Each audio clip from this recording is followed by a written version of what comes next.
Hello everyone, welcome back to my channel life of কেকে। আমি কোয়েল ঝটপট করে একটা ভিডিও নিয়ে চলে এসেছি। অ্যাকচুয়ালি একটা খবর পেলাম, কিছু ভিউয়ার্স আমাকে এসে জানালো। আমি তো ওই যা হয় লাইভগুলো খুব একটা ভালো দেখি না, স্পেশালি যেখানে ওই কন্টেন্ট রিলেটেড কথা হয় না, মানে ঝগড়া, অতিরিক্ত পার্সোনাল অ্যাটাক যেসব জায়গায় চলতে থাকে লাইভের মধ্যে, সেগুলো আমি একটু অ্যাভয়েড করি। প্রচণ্ড নেগেটিভ লাগে বিষয়গুলো। কি দেখবো ওখানে, কি দেখার আছে? লজিক্যাল কিছু তো নেই, আজে বাজে কিছু কথা বলা হবে, ঠিক আছে? এবার দেখো, এন্টারটেনিং কিছু হলেও না হয় একটা বোঝা যেত, কেউ একটা কিছু অ্যাক্টিং করছে, কিছু বলছে, হ্যাঁ কিছু খিল্লি নিচ্ছে, সেটাও না হয় বোঝা যেত। কিন্তু চিৎকার করে কেউ ঝগড়া করছে, ওই লাইভগুলো না দেখাটাই আমার মনে হয় আমার পক্ষে ভালো। আমার ভালো লাগে না, ঠিক আছে? যারা পছন্দ করে, যারা ভিউজ দেয়, তারা বুঝবে, তাদের চয়েস, তাদের রুচি, ঠিক আছে? তো যাই হোক, এই আকাশবাণী দিদিকে নিয়ে যদি বলি, আমি মানে তারও লাইভ, কিন্তু লাইভ যখন চলে সেরকম খুব একটা দেখি না, ঠিক আছে? আমার সেই ধৈর্যটাই নেই। আমি আগেও বলেছি, আমার যেসব কো ক্রিয়েটাররা রয়েছেন তাদের সাথে তো আমার ওই কনভারসেশন, মানে চলে না কোনো ফোনে, মানে কথাবার্তা প্রচুর এরকম তো চলে না। কো ক্রিয়েটার যারা, মানে আমি যাদের ভিডিও দেখতে ভালোবাসি, তো তারা যখন লাইভ টাইভ করে আমি যাই, কিছুক্ষণ থাকি, হাই হ্যালো করি, কিছু কিছু কথা বলি, তারপর চলে আসি। ওই 1 ঘন্টা 2 ঘন্টা 3 ঘন্টা আমার পক্ষে সম্ভব না, ঠিক আছে? এরকম কত হয়েছে, এই যে মিলিস ব্লগের মিলি, ওখানে গিয়ে একটু হাই হ্যালো করলাম, কিছু একটা ধরো কন্টেন্ট নিয়ে বলছে, সেখানে কিছু বললাম, বা এই রুনাদি লাইভ করছে, বা এই সঞ্জয় যখন লাইভ করছে, তো সেখানে গিয়ে ওই হাই হ্যালো করলাম, করে চলে এলাম। এরকম কিছুক্ষণ থাকলাম, থেকে সঞ্জয়ের ক্ষেত্রে যেটা হয়, সঞ্জয় খুব হাসায় কিন্তু, ঠিক আছে? ও কিন্তু হা করে ঝগড়া করে না, ঠিক আছে? তো ও হাসায়, গান করে, তো সেখানে গিয়ে ধরো একটু থাকলাম কিছুক্ষণ। সবসময় যে সব কিছু বুঝতেও পারি না আমি, কিন্তু অনেক কিছু এখনও আমি বলছি, অনেকের লাইভে আমি বুঝতে পারি না, তো সেখানে গিয়ে আবার জিজ্ঞেস করি যে কি বলছো গো। হঠাৎ করে একটা লাইভে ধরো ঢুকলাম, হয়তো বুঝতে পারলাম না কি বলছো, এইসব জিজ্ঞেস করি। তারপর কিছুক্ষণ থেকে টেকে আবার চলে আসি। লাইভ আমার দেখা হয় না। তো আর এই আকাশবাণী দিদির লাইভে আমি এখন বুঝেই গেছি গল্পটা কি, মোদ্দা কথা কি। সেটা হচ্ছে, ওনার টিম মেম্বার যারা রয়েছে তারা সব দিক থেকে ঠিক, তারা যাই করে থাকুক না কেন সব ঠিক। আর তাদের প্রতি প্রচুর অন্যায় হয়েছে, বুঝলে? যত অন্যায় আছে সব ওনার টিম মেম্বারদের ওপরে হয়েছে, বাকিদের ওপর কোনো অন্যায় হয়নি। বাকিরা সব বিশাল কনস্পিরেসি করে তাদের ওনার টিম মেম্বারকে একটা সময় আক্রমণ করেছে, এবং এখনও করে যাচ্ছে, ঠিক আছে? তো উনি সবার এগেনস্টে ব্যবস্থা নেবেন, এরকমই একটা ব্যাপার। মেন যদি দেখো না, মানে story, conclusion of the story যদি ধরে নাও, তাহলে সবই তাই, সবকটা লাইভে কিন্তু একই ব্যাপার থাকে, ওই একটু উলট পালট করে আর কি। ওই একটা জিনিস, ওই সময় আপনি কোথায় ছিলেন, ওই সময় আপনারা কোথায় ছিলেন, এই একটা ব্যাপার থাকে। তো ওইটা আর নতুন করে কি দেখার আছে? যখন দেখি অনেক লোকেরা অনেক কিছু বলছে, তখন যাই দৌড়ে দৌড়ে দেখতে যে কী ব্যাপার। আদারওয়াইজ ইন্টারেস্ট হারিয়ে ফেলেছি, ঠিক আছে? একটা সময় সব ভিউয়ার্সরাও ইন্টারেস্ট হারিয়ে ফেলবে। তো যাই হোক, আসি মেন পয়েন্টে। সেটা হচ্ছে, আমাকে কিছু ভিউয়ার্স যেটা বললো যে এরকমই কোনো লাইভে, আমাকে স্ক্রিন রেকর্ডও করে পাঠিয়েছে, ওই রকম একটা লাইভে, স্ট্রিম লাইভেও এই কথাটা উঠেছে, আর একজন তার লাইভে কথাটা তুলেছে। সেটা হচ্ছে, সঞ্জয় আমাকে নিয়ে একটা সময় অনেক কথা বলেছে আমার পিঠ পিছে। সেটা কি আমি বলেই দিচ্ছি, সেটা কি, সেটা হচ্ছে বিট্টুকে নিয়ে যখন আমি কন্টেন্ট করতাম, মানে বিট্টুর ফরেই তো আমি ভিডিও করতাম, বেশিরভাগটাই ফরেই হতো। মানে ওর যদি কিছু ভিডিওর মধ্যে ভুল দেখতাম, তাহলে ওই ভিডিওর মাঝে মাঝে বলতাম। কিছুদিন আগে যেমন ওই বিয়ের ব্যাপারটা নিয়ে আমার ভালো লাগেনি, আমি কিন্তু ওকে নিয়ে ওটা একদম ক্লিয়ার করে দিয়েছি যে আমি এইসব কিচ্ছু জানি না, আমার কাছে এটা প্র্যাঙ্কই লাগছে, আমার ব্যাপারটা একদমই ঠিক লাগছে না। আমি পুরো ক্লিয়ার করে দিয়েছি, এবং লজিক্যালি ক্লিয়ার করেছি যে বিয়ে হলো, পুরোহিত নেই, আগুন নেই, একদম লজিক্যাল ক্লিয়ার করেছি। আমি ভাই একদম এই চাঁচা ছোলা কথা বলতেই ভালোবাসি। তার মানে এটা নয় যে বিট্টুকে নিয়ে আবার আমি এখন এইভাবে বসে যাবো, এই তোর পোল খুলবো, ওইসবও আমার দ্বারা হবে না, ঠিক আছে? যখন যেটা দেখবো ভিডিওতে, যখন মনে হবে যে এটা ঠিক লাগছে না, তখন বলবো। তা ও আবার ওর লাইভে বিট্টু কিছুদিন ধরে দেখি বলছে যে না, বিয়ে ও করেছে টরেছে, এইসব বলছিল। তারপর আর ওই দিকটা আমার দেখা হয়নি। তো যাই হোক, তো ব্যাপার হচ্ছে, বিট্টুকে নিয়ে যখন কন্টেন্ট করতাম, তখন নাকি সঞ্জয় আমাকে নিয়ে বলেছিল যে বিট্টুকে ছাড়ো, হ্যাঁ ওই ভাইকে ছাড়ো, একে ধরো, মানে আমাকে টার্গেট করো। তো এইটা নিয়ে আমার রিয়াকশান কি, এটা শোনার পর, তাই না? তো এটা ইচ্ছা করেই শোনানো হচ্ছে, যেহেতু একটা ব্যাপার হয়েছে, একটা সবার ধারণা হয়ে গেছে যে ওর সাথে আমার একটা ভালো রিলেশনশিপ আছে, ঠিক আছে? তো খুব স্বাভাবিক এই কথাগুলো সামনে আসবেই, কারণ একটা ওই ভাঙন ধরাবার একটা ব্যাপার চলছে, তো যে সবার কাছ থেকে ওকে একদম আলাদা করে দিতে হবে, মানে এটাই তো হয় কন্ট্রোভার্সি ফিল্ডে, তো এটাই হয়। এখন ওকে টার্গেট করা হয়েছে, ওকে একদম সে এক ঘরে করে দেওয়ার মতো ব্যাপার স্যাপার। তো আমি বলি, আমার যেটা মনে হয়েছে আমি সেটা বলছি, সেইটুকু আর কি তুলে ধরছি আমার ভিউয়ার্সদের কাছে। সেটা হচ্ছে আমার ঘান্টা ফারাক পড়ে ও আমাকে নিয়ে কি বলেছে না বলেছে, আগে কি বলেছে, বা এখনও যদি আমার পিঠ পিছে কিছু বলে, তো আমার ঘান্টা ফারাক পড়ে। কি ফারাক পড়ে বলো তো? ও আমাকে নিয়ে সোশ্যাল প্ল্যাটফর্মে কি বলছে, আমাকে নিয়ে ভিডিওতে কি বলছে, সামনাসামনি কি বলছে। আরে পিঠ পিছে ছাড়ো, এত বছর ধরে যে চাকরি করছি, চাকরির জায়গায় এটাও একটা প্রফেশনাল জায়গা। এই যে প্রফেশনালিজম মেনটেন করতে না পারলেই না এই সব জিনিসগুলো আসে। এই ফোনে কি বলেছে, এই চ্যাটিংয়ে কি বলেছে, আরে ভাই ও পিছনে কে কি বলেছে দিয়ে এই ভিডিওর মধ্যে কি হবে, কি হবে, তাই না? আমরা আমাদের পরিবারেও সবসময় আমার যে ফ্যামিলি মেম্বার তাকে নিয়ে সবসময় ভালো কথা বলি। আমার হাজব্যান্ডকে নিয়ে আমি সব সময় বলি যে আমার প্রতি জ্ঞান, প্রতি ধ্যান, প্রতি চিন্তামণি। কোনো সময় রেগে গিয়ে আমি আমার বন্ধুকে বলি না যে উফ বাপরে বাপ কি জ্বালাচ্ছে, তার মানে কি এটা হয় যে সেই মানুষটাকে আমি ভালোবাসি না বা সে আমাকে ভালোবাসে না? তেমনি এরকম আত্মীয় স্বজনদের মধ্যেও হয়। এর থেকেও বাজে উদাহরণ দিচ্ছি, সেটা হচ্ছে কাজের জায়গায় যে কি পরিমাণ চক্রান্ত হয়, মিষ্টিমুখে মানুষ যে কিভাবে ছুরি মারে। তো আমরা কি করি সেখানে, একটা কি আমরা কি মারামারি করি, চুলোচুলি করি ওইখানে, তুই কেন বলেছিস রে আমার পিঠ পিছে, আমি শুনতে পেলাম, তো কি করি আমরা ওইভাবে জেনে শুনেও হয়তো প্রফেশনাল ইয়েটাকে, রিলেশনশিপটাকে মেনটেন করি। হতেই পারে ভাই, আজকে আমার বস আমাকে অ্যাপ্রেজাল করতে গিয়ে হয়তো এক্সিলেন্ট দিল, এইদিকে হয়তো কোনো একটা কাজ নিয়ে আমাকে নিয়ে জঘন্য কথা বললো অন্য কাউকে, হতেই পারে। আবার দেখা গেল যে মানুষটাকে আমি হয়তো ভাবি যে সে আমার খুব বন্ধু, তার সাথে হয়তো দেখা যাচ্ছে আমি লাঞ্চও শেয়ার করছি, অফিসেও কিন্তু এই জিনিসটা হয়, চাকরি বাকরির ক্ষেত্রে এই জিনিসটা হয়। দেখা গেল সে হয়তো আমাকে নিয়ে অনেক কিছু একটা বলে বসেছে, আমার কাজটাই তার পছন্দ হচ্ছে না, বা সে হয়তো বলছে আমি ফাঁকিবাজ, বা আমি হয়তো কোনো সময় কাউকে নিয়ে বলছি সে ফাঁকিবাজ, হতেই পারে। এগুলো চলে, এগুলো নিয়ে নতুন কিছু নেই। একটা মানুষকে 100% ভালো বলতে পারে না, তার যে ভালো লাগবেই 100% ভালো, এই জিনিসটা না বরঞ্চ মেকি, ঠিক আছে? ওই জিনিসগুলো না বেশি দিন থাকে না, বরঞ্চ ওগুলো মেকি হয়, তো হ্যাঁ ওটা আবার থাকে না। সব ভালো করে হেড টু ফুট তার সব ভালো, এটা হয় না। একটা মানুষকে 100% ভালো বলতে পারে না। আবার কোনো সম্পর্ক সবসময় একই রকম চলে না। আজকে হয়তো কারুর সাথে ধরো নাও আমার একটা বন্ধু, ঠিক আছে, আমার একটা অনেক পুরনো সম্পর্ক, আমি ধরে নিলাম আমার একবারে স্কুল লেভেলের বান্ধবী, ঠিক আছে। তো তার সাথে সবসময় যে আমার সম্পর্কটা সমানভাবে চলবে, ঠিক ছোটোবেলায় যেরকম চলছিল সেটা কিন্তু না।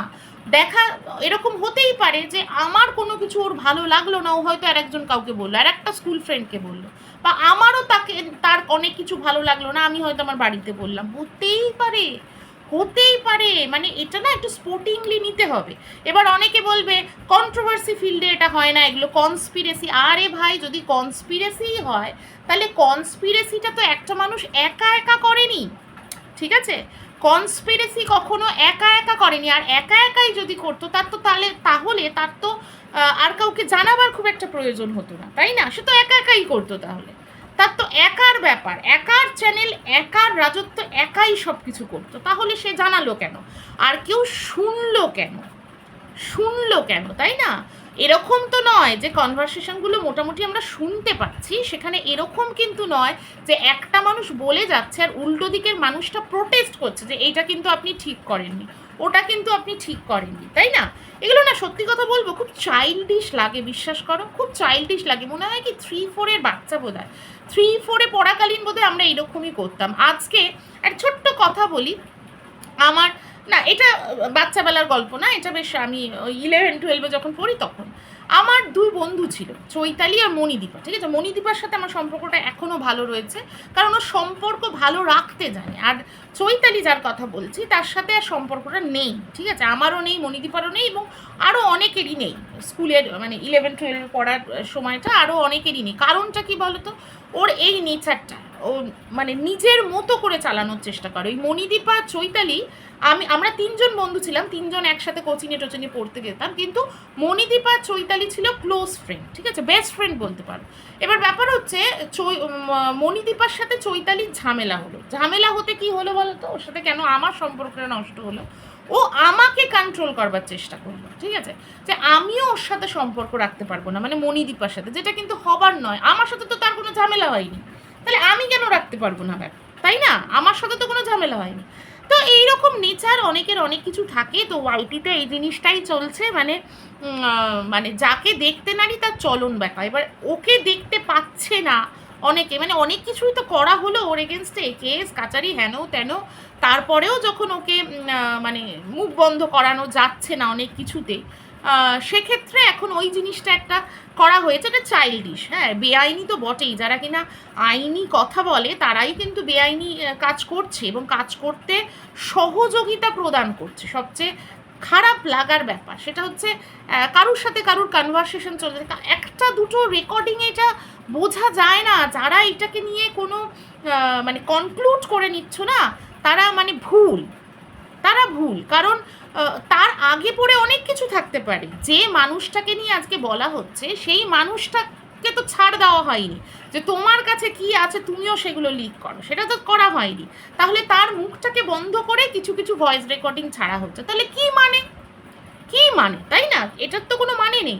আর ধরো একটা মানুষের সাথে একটা মানুষের সারাদিনে 4 বার কথা হয়েছে, তো আমি দুটো রেকর্ডিং শোনালাম, দুটো রেকর্ডিং আমি শোনালামই না, তাতে কি হবে? তাতে কি হবে? একটা একটা মানুষের সাথে একটা মানুষের যখন ক্লোজ রিলেশন থাকে না, তখন সেই মানুষটা অনেক কিছু বলতে পারে। উল্টো দিকের মানুষ আজকে যারা এইগুলো করছে না, এই যে এই রেকর্ডিং ফাঁস করে দেবো, এই করে দেবো, সেই করে দেবো, তারাও হয়তো অনেক কিছু বলেছে, তাই না?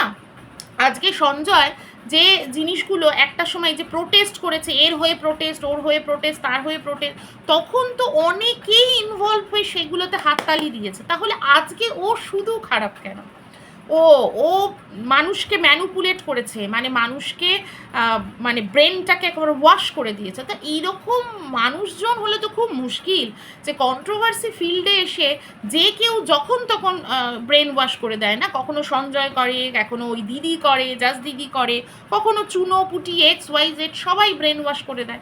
এরকম হলেও তো ভারী অদ্ভুত বিষয় না? এগুলো তো তাদের দোষ, তাদের দোষ। হোক না কনস্পিরেসি করেছে, আমি মানছি, ও যদি ষড়যন্ত্র করেছে, এই করেছে, সেই করেছে, তো বিষয় হচ্ছে ষড়যন্ত্র যদি করেও থাকে তাতেও তো লোকে মদত দিয়েছে। যদি জেনেও থাকে যে ও এই টাইপের কনস্পিরেসি করেছে, তাহলে সেই কনস্পিরেসিটা এগেনস্টটা তখন কেন কথা বলেনি? তখন বলা উচিত ছিল। তাহলে তখন যখন বলনি, তাহলে এখন বলে কি লাভ হবে? ও আচ্ছা, মুখ বন্ধ করবার জন্য। তাহলে ভাবো যে সেই মানুষটাও যদি বিশ্বাস করে কাউকে কিছু বলে থাকে, তারও কিন্তু বিশ্বাসটা আদায় করে তার এগেনস্টেই কোনো সময় যাবে বলে প্রমাণ কিন্তু মানে জড়ো করা হচ্ছিল, ঠিক আছে? এখন লোকে বলবে আমার সেফটি সিকিউরিটির জন্য। কিসের সেফটি সিকিউরিটি? কিসের সেফটি সিকিউরিটি? এখানে ওয়াইটিতে কে কাকে ওই কনভারসেশন দিয়ে কি হবে? কিসের সেফটি সিকিউরিটি ওগুলো দিয়ে?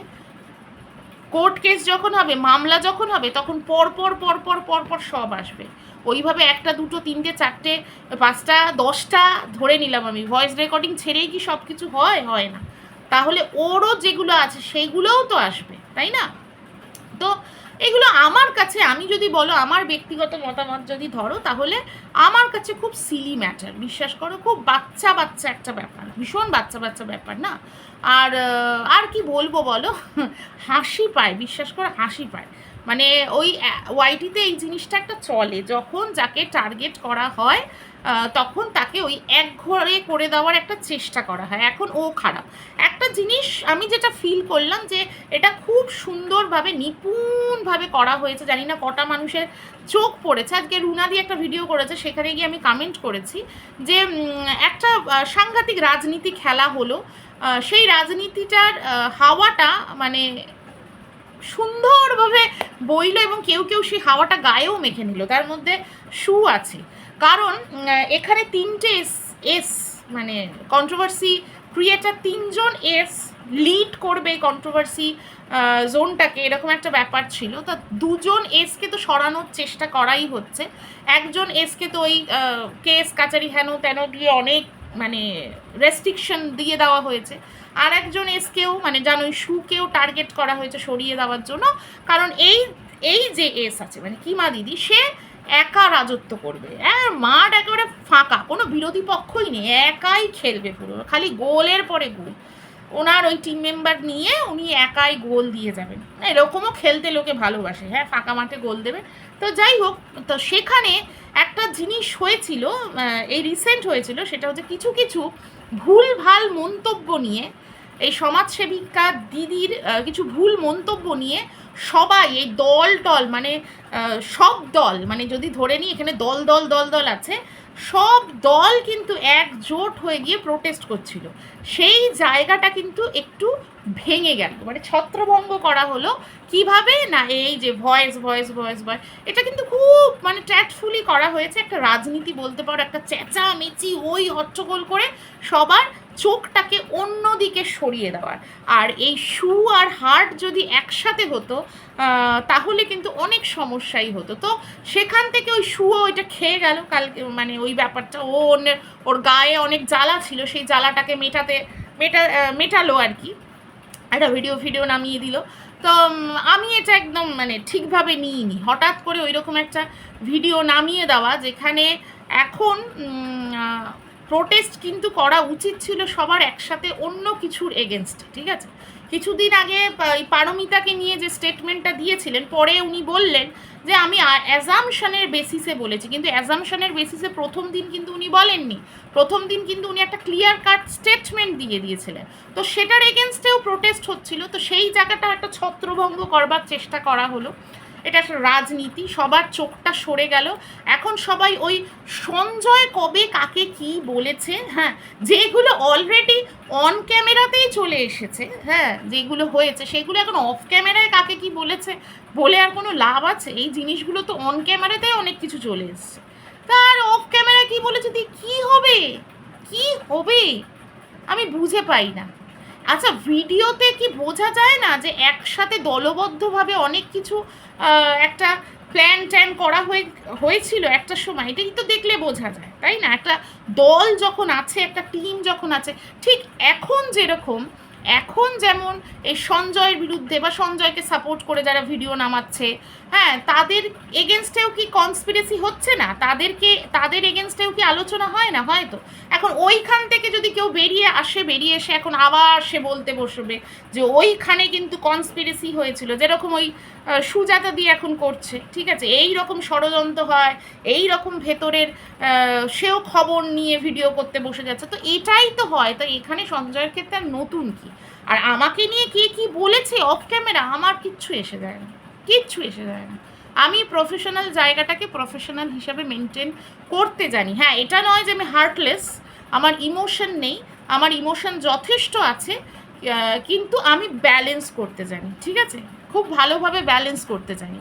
আর খুব মানে ভালো গভীর একটা রিলেশনশিপ, মানে হার্ট হতে পারি, সে আমাকে নিয়ে কেউ কিছু বলেছে, সেই সম্পর্কটা আসতে না আমার অনেক সময় লাগে। আর এই দুমদাম সম্পর্ক বিশাল একেবারে কেঁদে ফেলার মতো, মানে ও আমাকে নিয়ে এটা বললো, আমি কেঁদে ফেললাম একেবারে ক্যামেরা অন করে, সেই জায়গা আসতে এমনিতেও আমি কোনোদিন ক্যামেরা অন করে কাঁদবো বলে মনে হয় না। আমার বাবার জন্য একদিন লাইভে একটু চোখের জল পড়ে গেছিলো, আদারওয়াইজ কাঁদবো বলে মনে হয় না। কাঁদলে একাই কাঁদবো, মানে ক্যামেরা অফ করে। তো সেই সম্পর্কটা আসতে না, যে আমাকে কেউ কাঁদাতে পেরেছে, হ্যাঁ, মানে ইমোশনালি টাচ হয়েছে, আমার কোনো হার্ট হয়েছে, সেই জায়গাটা আসতে আমার প্রচুর দিন সময় লাগে, অনেক অনেক অনেক সময় লাগে। তো তো ঠিক আছে, বোঝাতে পেরেছি আশা করি, আমি আমার মতো করে বুঝিয়েছি। চলো সবাই ভালো থেকো, সুস্থ থেকো, টাটা। আবার আসবো নতুন কোনো ভিডিও নিয়ে।